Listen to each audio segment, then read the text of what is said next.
It's time for the Rose Chat podcast, a podcast dedicated to celebrating the world's most beloved flower, the rose. Join award-winning gardeners Chris Van Cleef and Teresa Byington as they chat with rose lovers and experts from around the globe.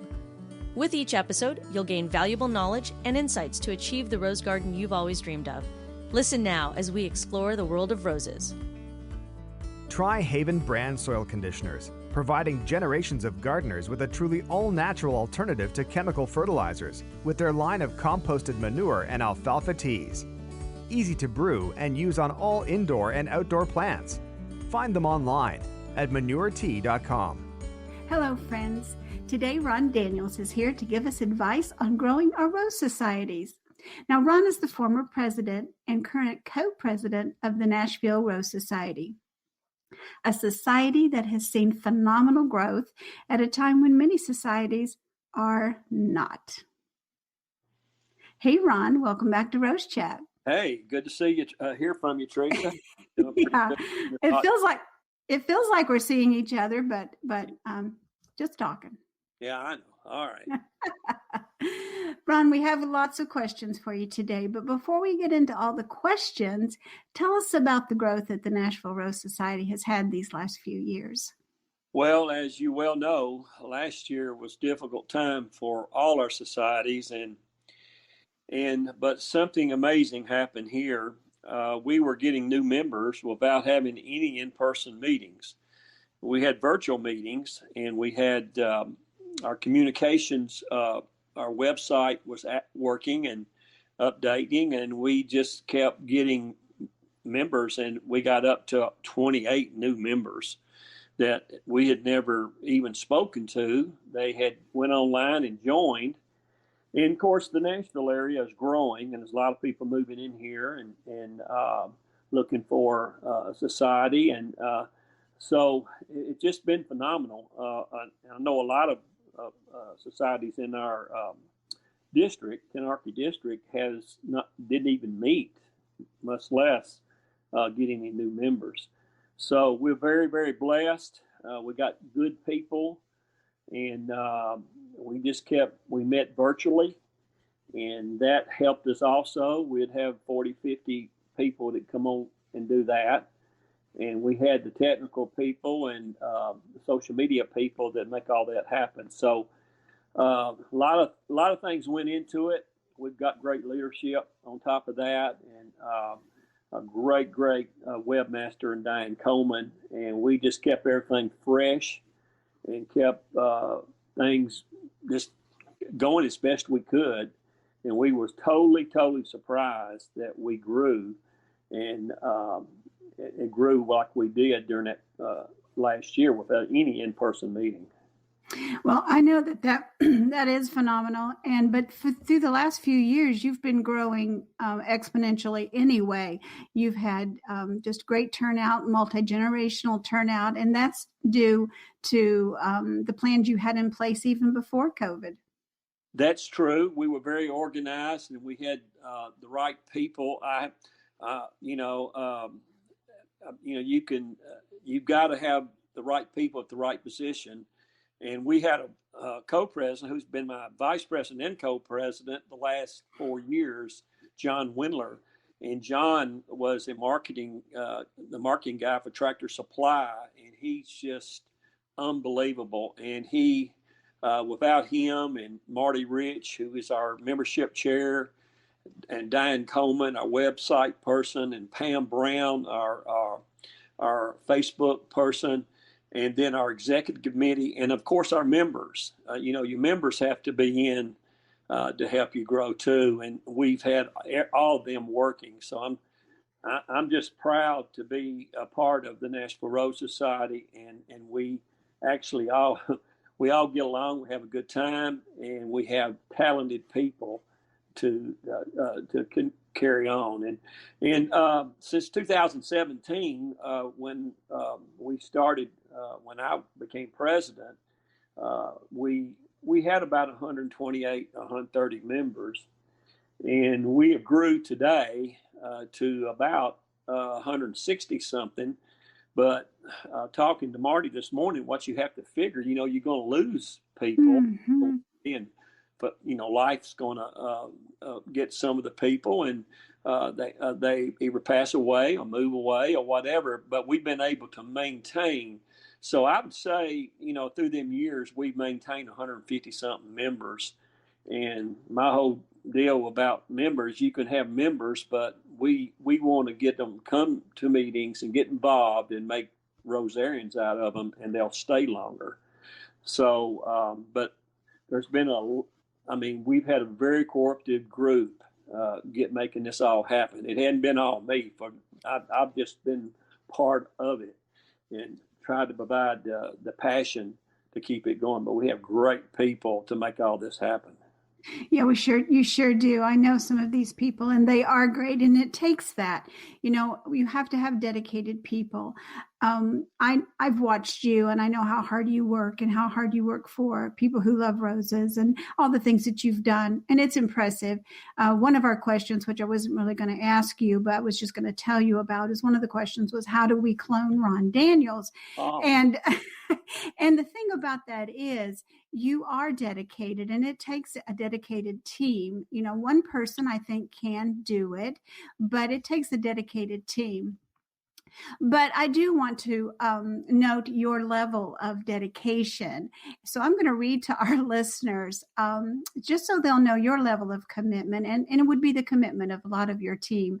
So I'm going to read your personal Rose leadership mission statement. So hold on. Your mission statement says to grow roses and to share with others, teach beginners rose growing basics, open my personal garden for public tours, to continue to learn about growing roses and remain teachable, be committed to mentor and encourage others on how to care and share roses. So I think the society is reaping the benefits of that level of dedication, and every society could benefit from having members with high level of dedication to growing their societies. And it does take a team, and you do have a great team. So we appreciate them. Thank you, Teresa. I think in any organization, if your leadership does not have the passion for what you're doing, it's not going to be very effective. And people can tell if you love doing what you do. So I think that's the part I've played the last 2 years, the last 4 years, is that passion for growing roses, and then having loving to teach and having and mentoring new people, and if they're growing 2 roses or 200, it don't matter. And then I always, when I first became president 4 years ago, I wanted to make Nashville Rose Society more accessible. When I first started going to that, some great people there when I first started going 20 years ago, but it sounded kind of, this didn't feel like the average person could walk in there and learn how to grow a rose. And so hopefully we've got that climate. When you come, you're just as important, if you been growing them 20 years or 2 months. And that's what we continue to do. And it's worked. We've got people call me, he said, I never would have grew a rose if you didn't make it seem easy. And but everybody's at a different level. I found that out, that you just grow a few don't mean that you can't enjoy growing 2 or 3 roses or 200 or 300, whatever. But I enjoy teaching, and the passion, I have to keep that. That's what I enjoy. And John Willer, my co-president, has gave me, we figured out, he's gave me that freedom to do that. And he takes care of the administration stuff. And it frees me up to show more passion. Excellent. Now, our first question is one we had from several. Everyone wants to know, how do you get the word out about your society, especially to those in younger generations? So what's your group doing? Well, of course, our website, I'm sure you've been on our website, and I always tell Diane Coleman, who's our webmaster, I said, Diane, you keep putting all this good information on here. I said, nobody's going to want to come to our meetings. Really, I think it's a great website. It's easy to navigate. She keeps it fresh. and there's always new articles we put on there. And of course, we share Rose Chat on there also. And so, I mean, I've looked at a lot of websites, and I'm sure you have too. And it just, I think that's been the driving force. That was what was really helped us last year with the virus and not being able to meet in person. It's really just worked out great for that.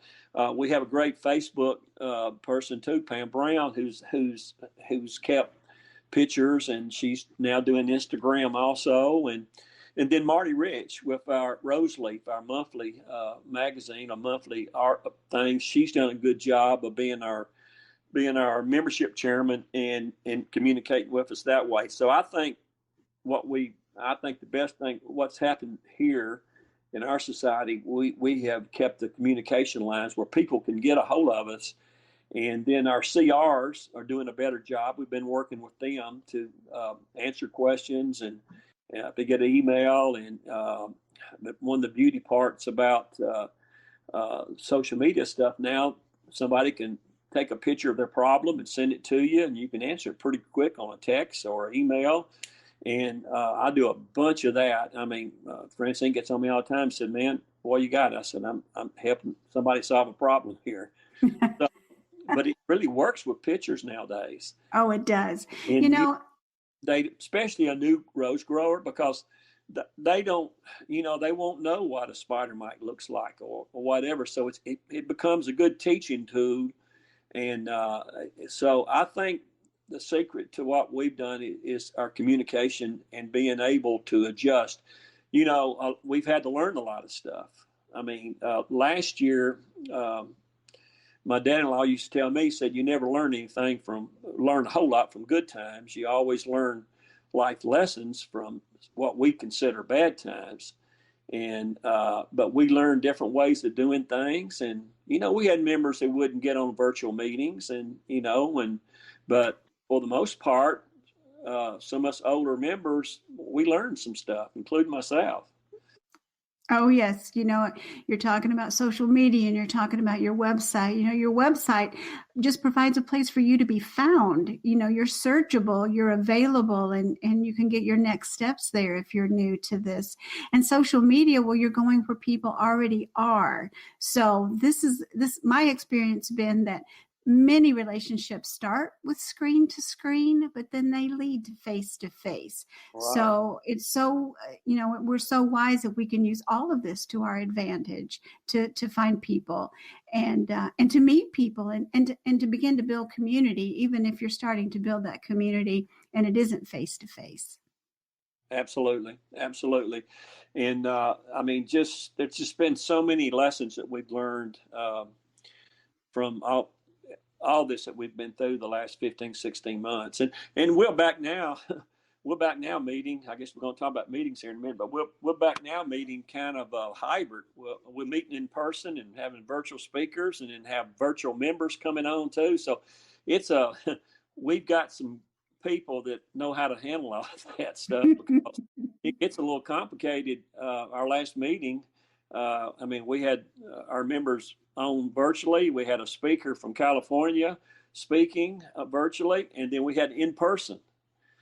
And so this coming month, it's going to be the opposite. We're going to have an in-person speaker with virtual members listening in, and and then in person. And members in person. So we had 50 something people come to in person, and we had 20 people that was virtual at our last meeting.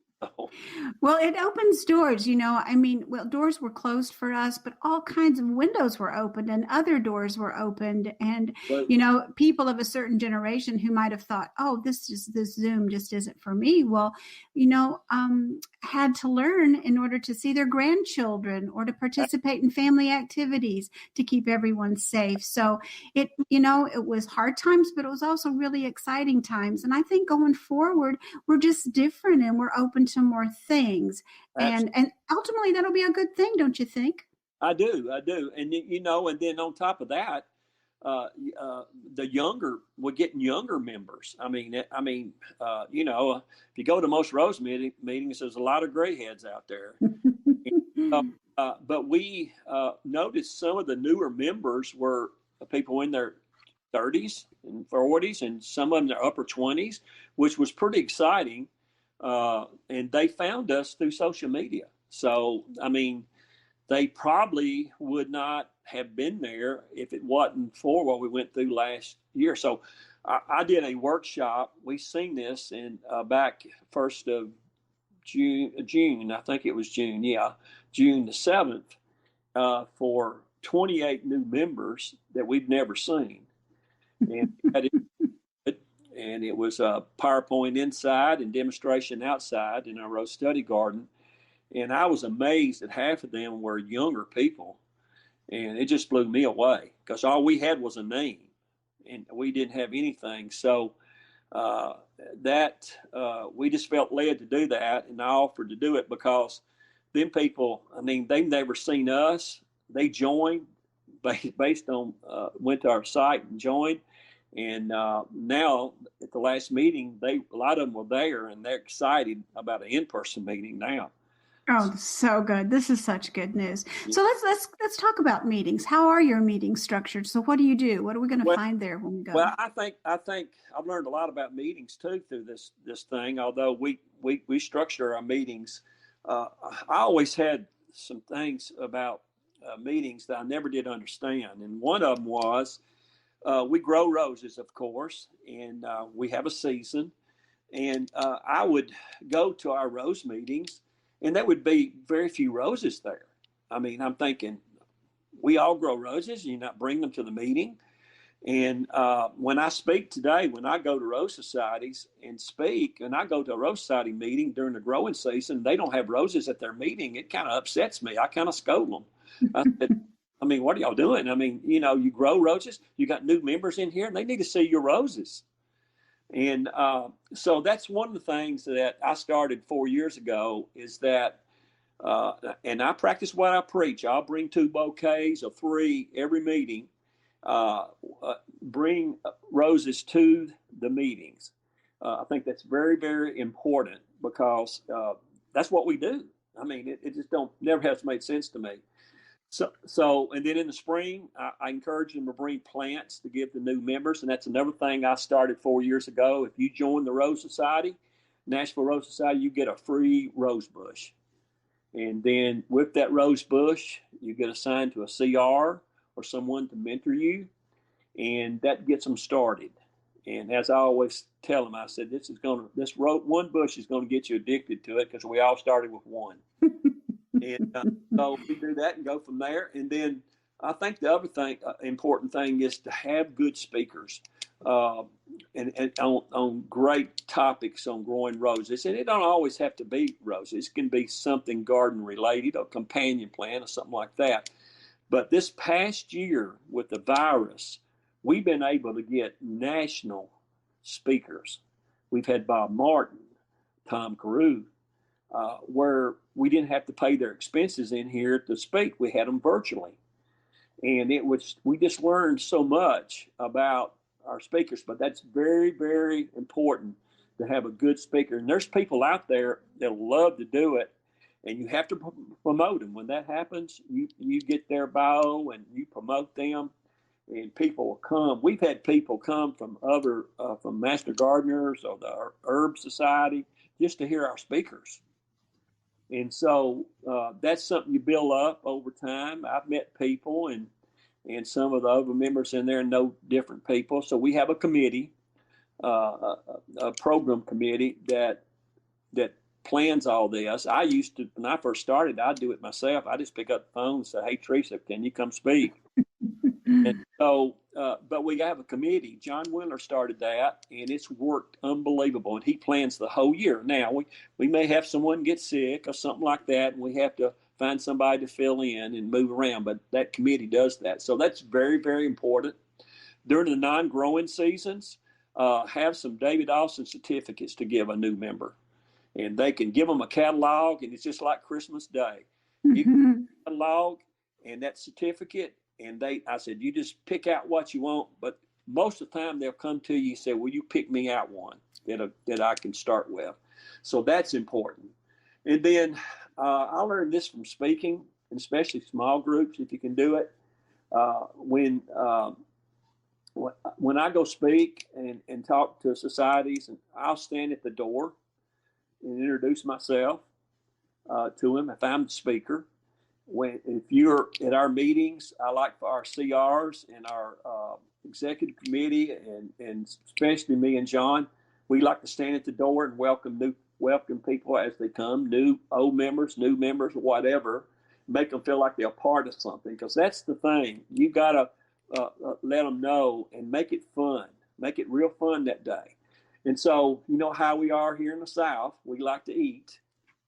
And so I always have good refreshment. We have a committee for that. And that person don't do all of it. That one person just organizes everybody, and everybody brings them food. We meet on Sunday afternoon and at 2:00. So we just have kind of like finger food and drinks. So that's real important. I was saying, feed them, they'll come and all. And then what we do, another thing we do in the Rose meeting is that we'll have Rose tips for that month. And I'll either do them or one of our CRs will do them. And that way, we'll advertise that. Well, we're going to tell you what to do the month of August here in Zone 7. And so people really like that. And but that's basically what we do, at our meetings. And it may change a little bit. We may have the speaker first or the speaker at the end.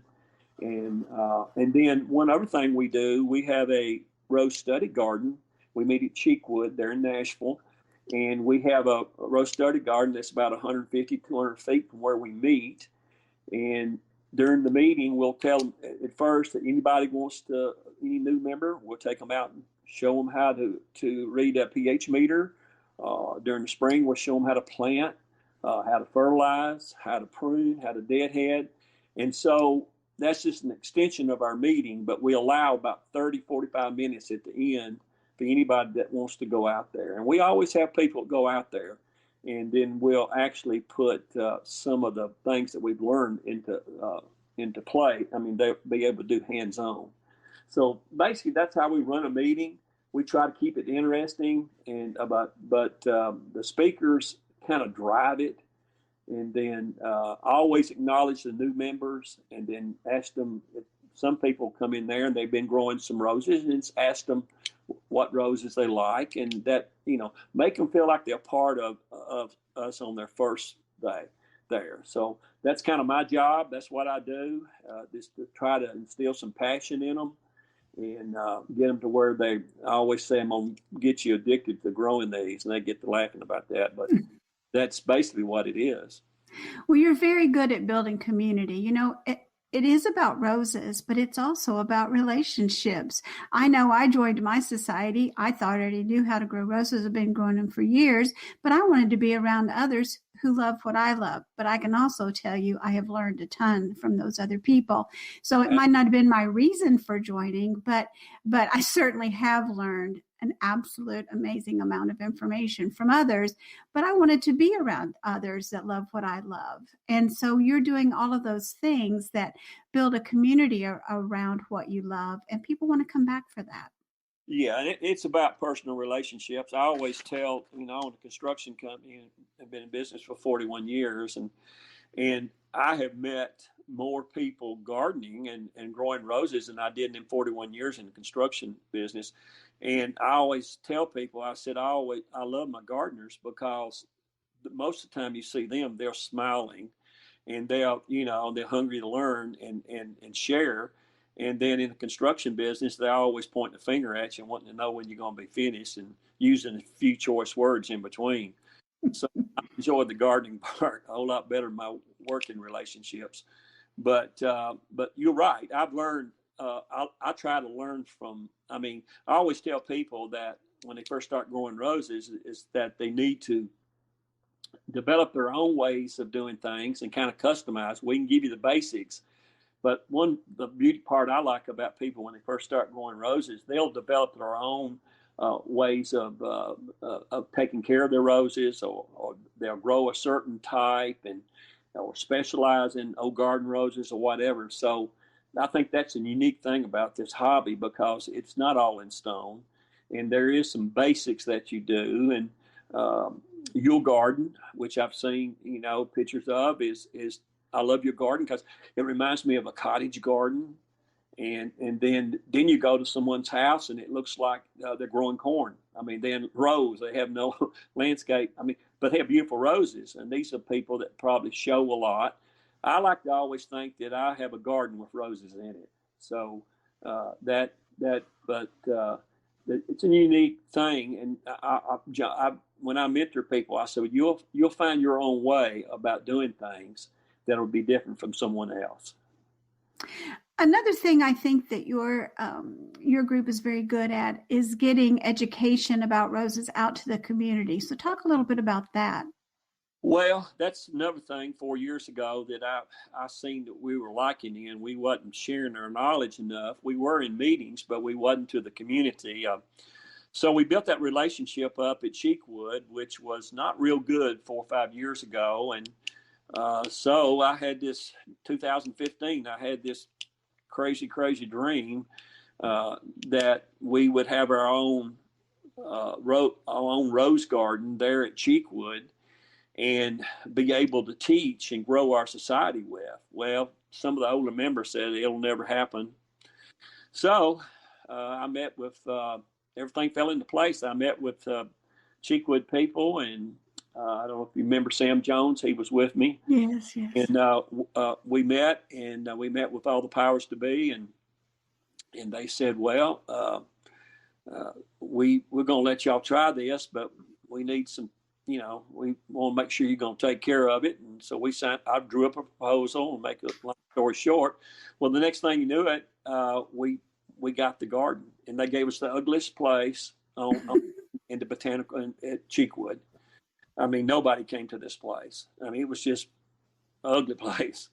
And so we took it, built 2 beds, and then started using it for education, for their educational programs, their members. Cheekwood has members, and our members, and the public. And John Wendler really helped me with this, and we started promoting it. And all of a sudden, the Rose Garden became the place to be. And it became a event area. And it became an educational area for children. We have several 3 or 4 workshops a year out there just for our members and the Cheekwood members. The kids, we had 130, 40 kids out there. Didn't happen last year, but we did in 2019. So, and then we have Cut Your Own Bouquet in late September, where their members come and they bring their vases, and we do a little workshop, and they'll cut their own bouquet and take it home. So we've done a lot of educational stuff there. We go to garden centers and do this. We'll go and do something. I think I sent you a little picture of what we do at garden centers, and what we'll do. We had some labels made, and this was John Wendler's idea. And we put labels on. We asked the nursery, we can put labels on all the containers, tell them if they need any help growing their roses, get a hold of the Nashville Rose Society. And, and it worked. It was a little bit work on our part. And a lot of people buy roses and they don't know how to take care of them. They just take them home, stick them in the ground. And we gained some members that way. And it was just, that's kind of old school. But, they had to pick that pot up and buy it and take it home. Why not put a sticker on there? So we tried a lot of different things, and we've the garden centers, and then we did CR groups, and then we've done some other garden projects at Belmont and got our members involved in that. And then I think another thing is very important to do, and there was some of this going on, and that's open your own personal garden up. And I do that twice a year, and you gain members from doing that. And when they can come and see, yeah, I can do this at some level. And so I think we do a lot of workshops and different garden centers, and we've been asked to do some workshops at Belmont College to the students and the staff there, which is cool.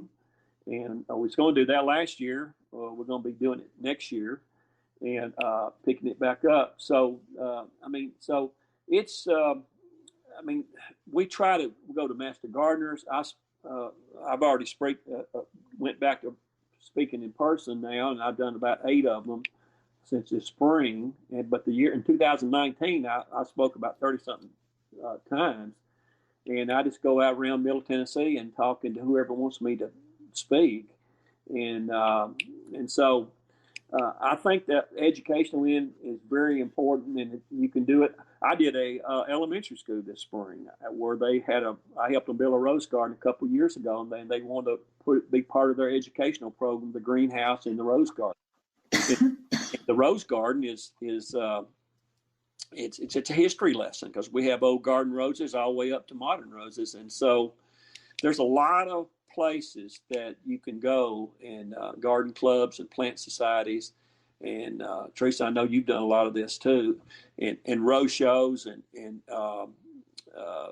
you teach there also, and then a flower and garden, lawn and garden shows.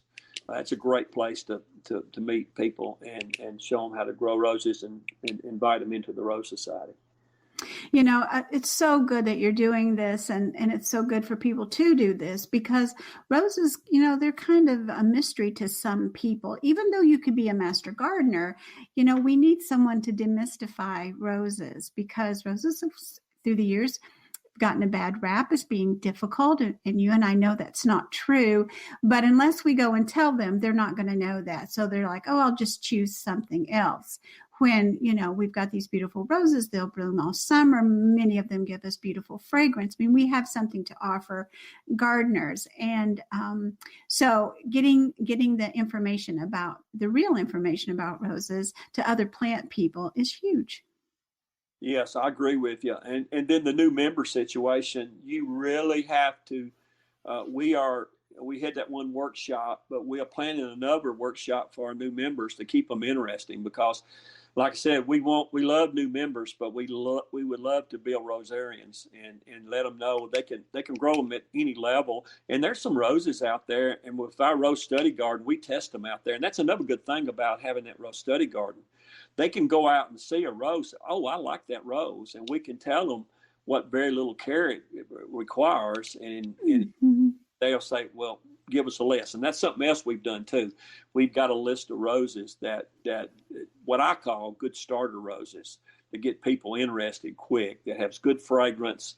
And there's some great ones out there a lot of people just don't know about. It's so true.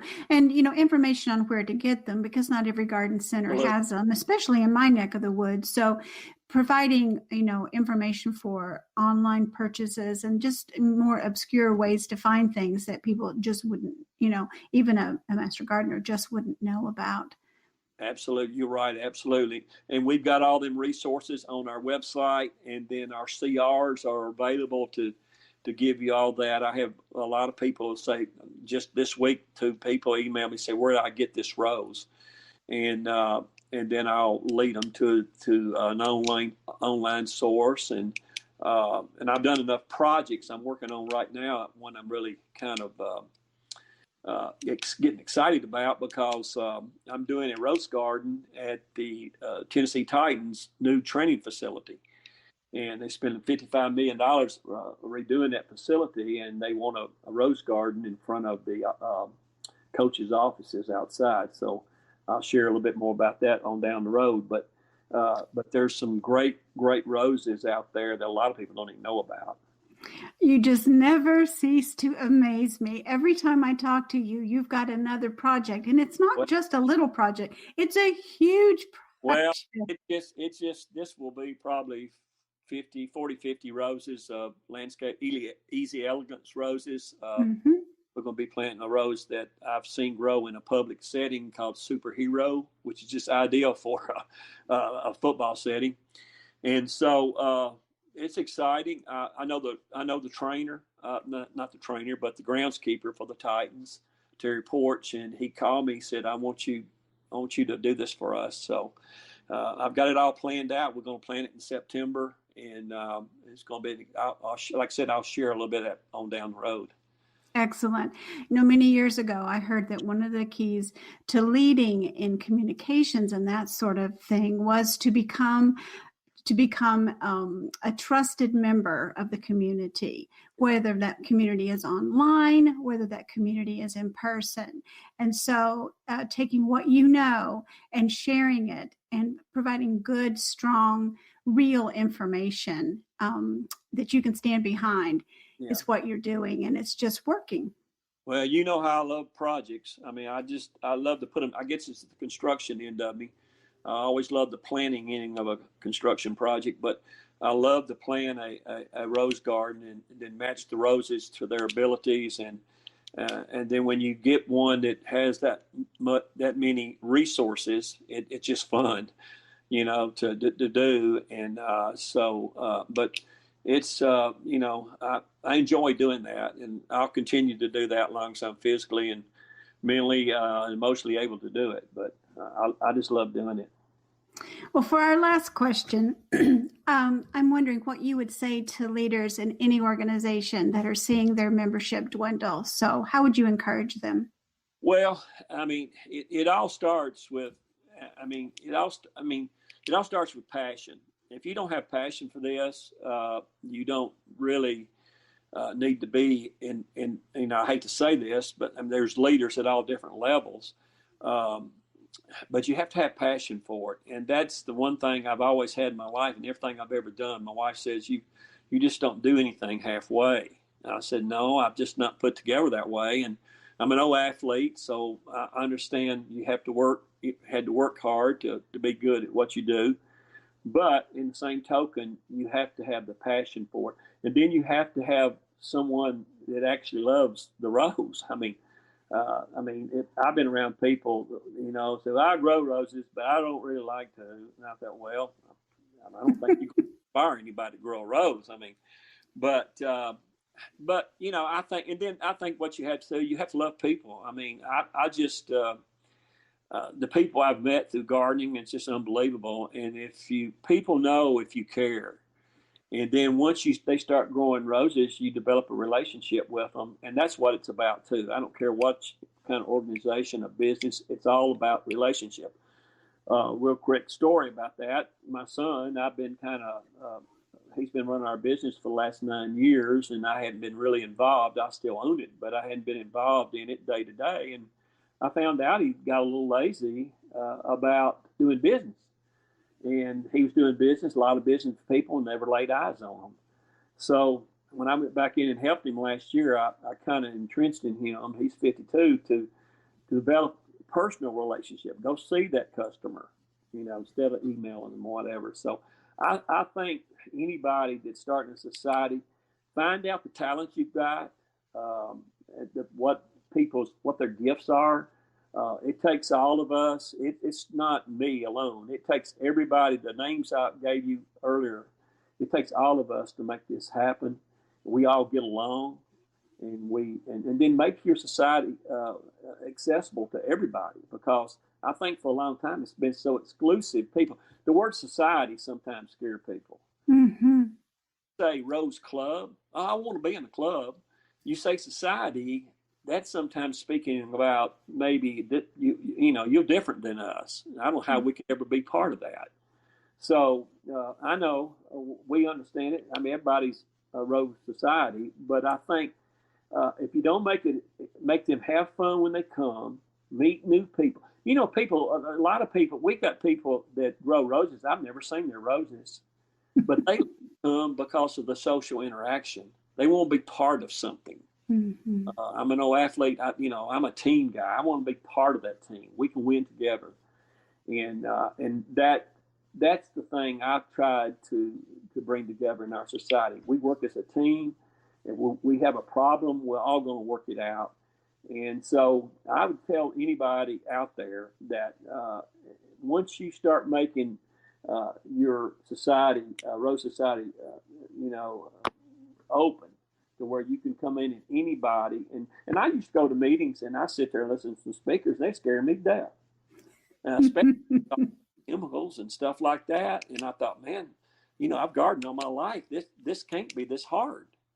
And but I think through showing roses that's another thing we do also. I started this about 3 years ago, and when you show roses, that's pretty intimidating when you first start doing it, especially when you get around the David Clemens of the world. People, I love David, but he puts a game face on at showtime. And it just, so what I'm trying to say is we put a beginner's table. And I've been manning it for the last 4 years, and we've got probably 14, 15 people showing roses now that would never show roses because they was intimidated by it. So that's another thing you can do. And I think you need to have a rose show. I don't care how small or what it is, because the public sees that, it's good for you, and it makes you a better Rosarian. And there's some societies that don't have a rose show, and I don't understand it. And they usually say financial, but that's not always true, because you can raise money for that at some level. So I think the key word is make it accessible, find the talent, bring them together, and have somebody every meeting with passion about growing roses, and it's catching. If you got passion for something, you're going to be part of it.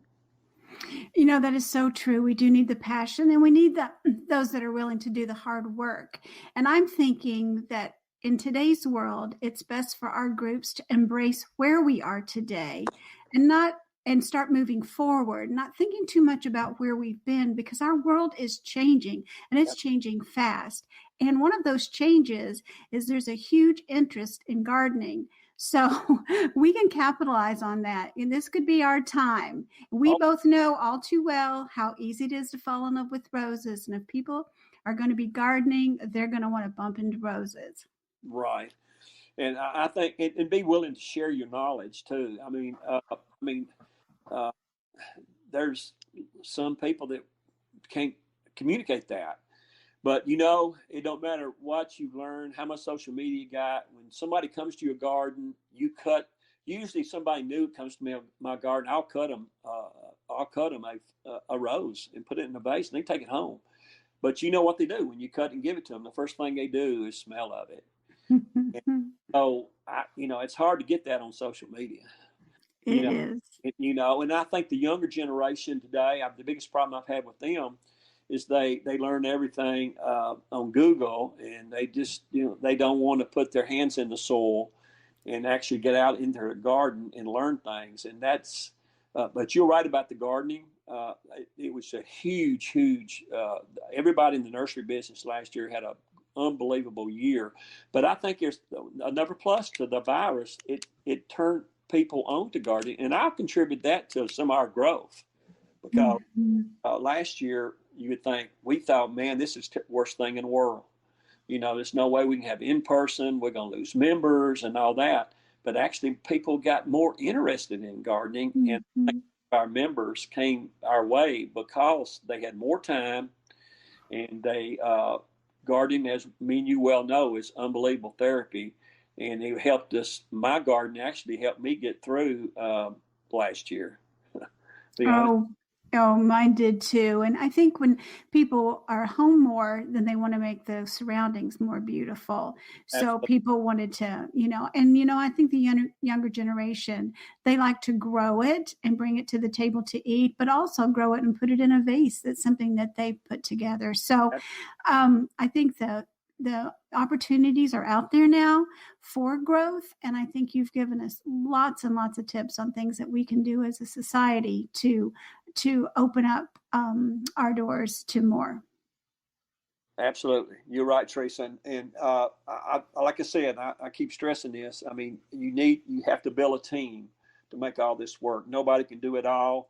And I always think everybody has different gifts, and they can use it to better their societies if you can just fill them out. And that's one of the things I did in my business. I was always building teams with my crews and all, and putting the right people at the right place. And I always tell the story about John Windler. I mean, John had, like I said earlier, he just couldn't believe I asked him to do something 6 months into him joining. I said, well, John, you got a gift. I mean, we're going to use it. And he's been an unbelievable organizer, educator, administrator. He's took a lot off me where I can show more passion and not get bogged down by the administration stuff. Oh, you're so true. It takes a team. It takes a whole team of people. and we keep each other encouraged. And Ron, I just can't thank you enough for coming today and sharing your insight and your experience in the world of roses. Well, thank you, Teresa. I always enjoy doing this, and I love talking to you, and then getting, and our members. It's about people when you get right down to it, and relationships. And I met people I never would ever have met in the past. If I hadn't been into this hobby of growing roses. So true. Wonderful people out there. We know a bunch of them. Friends, we're so glad you tuned in today. And if you're leading a society, we thank you for your leadership, and we hope today's show will encourage you as well as provide some ideas as you work to inspire and grow your rose community. And until next time, happy gardening from your friends at Rose Chat. You've been listening to the Rose Chat podcast with Chris Van Cleve and Teresa Byington, expert rose gardeners who want to help you achieve the rose garden of your dreams. Don't miss an episode. Listen anytime on our website at rosechatpodcast.com or listen on the go via the Rose Chat app on iTunes and Stitcher Radio. Share this podcast with your social networks and join us on Facebook, Twitter, and Instagram by using the hashtag RoseChat. Join us next time for another edition of the Rose Chat podcast. The Rose Chat podcast is a production of the Rose Chat Media Group, Birmingham, Alabama.